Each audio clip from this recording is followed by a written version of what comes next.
Welcome back to Hormozi's workshop, Implement Virtual Implementation Workshop.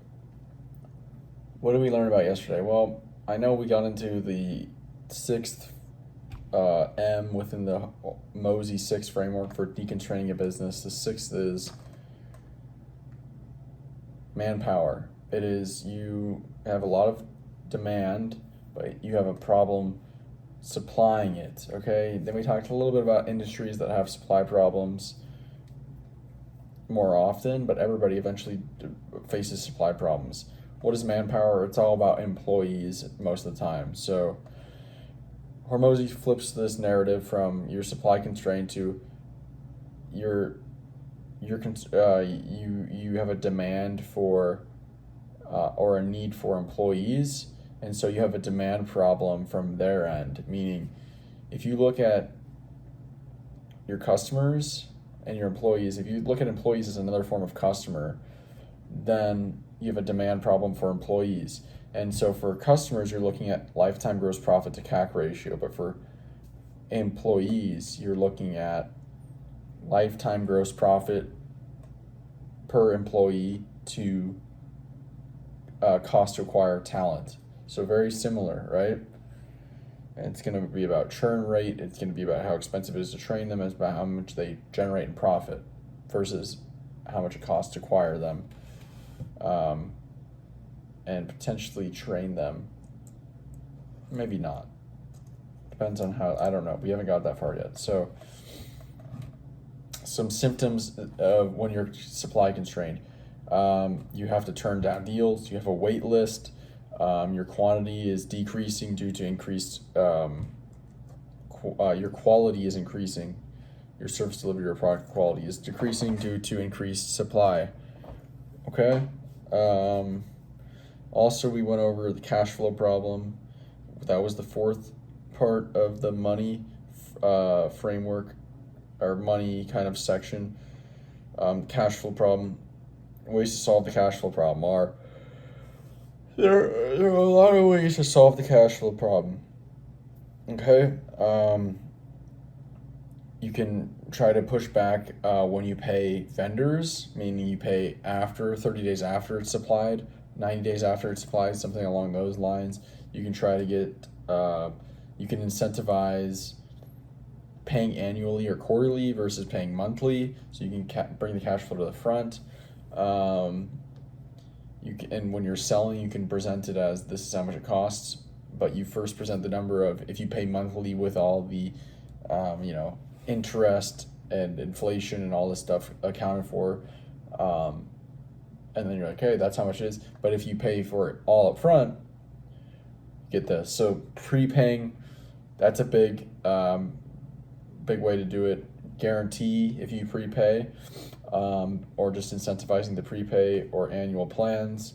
You can use layaway. You can use third party buy now pay laters. You can get essentially an AR loan, which is when you have like predictable income. What does AR stand for? Accounts receivable loan.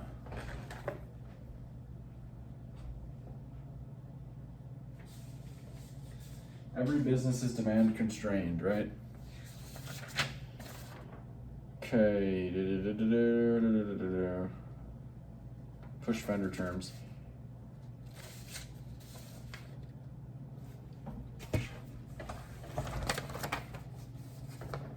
Flavors of the constraint. You don't know how to hire. You're having a hard time finding talent. You can't afford them. They want more than you have. What else we got? Talent doesn't solve the problem. You don't have the money or time to find the talent.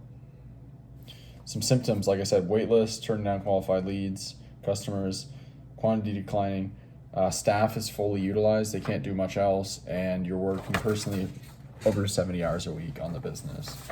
Those are all symptoms of being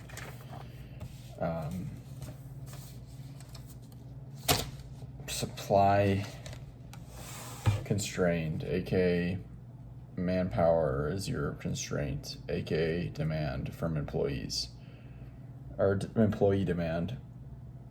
Okay, so I'm gonna jump back into the video and then I'll be back to recall a bit. I tell you, this course keeps getting better and better. Crazy. So he started off with a little story, insurance story.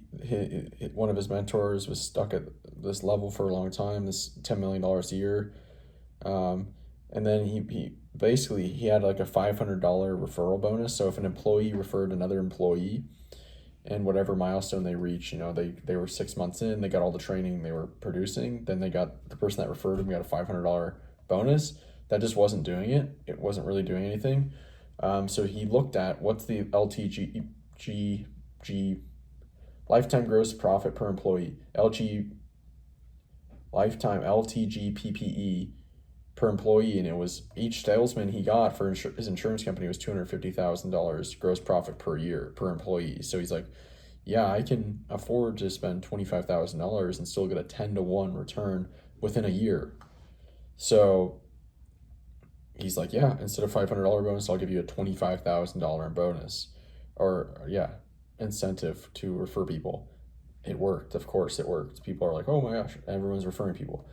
And his business scaled extremely well. So these numbers are very, very important to know. And if you can figure them out, you can do things like that very profitably and very successfully. So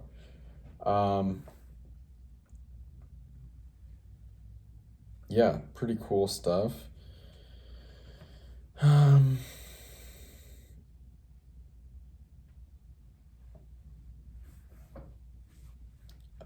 What else do we have?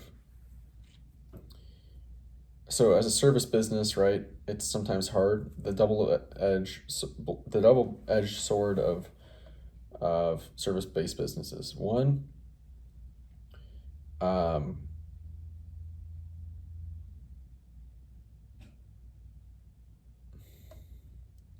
double-edged. They're fast, easy to set up.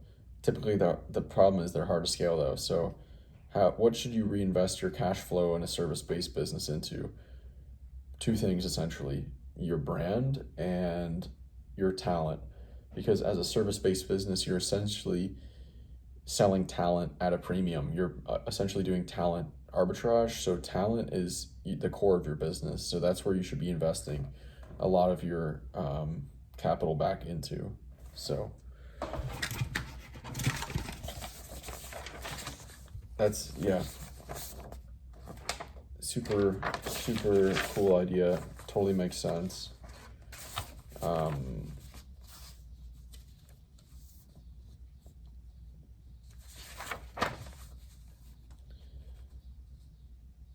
Yeah, so the moral of the story is basically, maybe you can't afford to not hire and not spend for good talent and get more and better talent.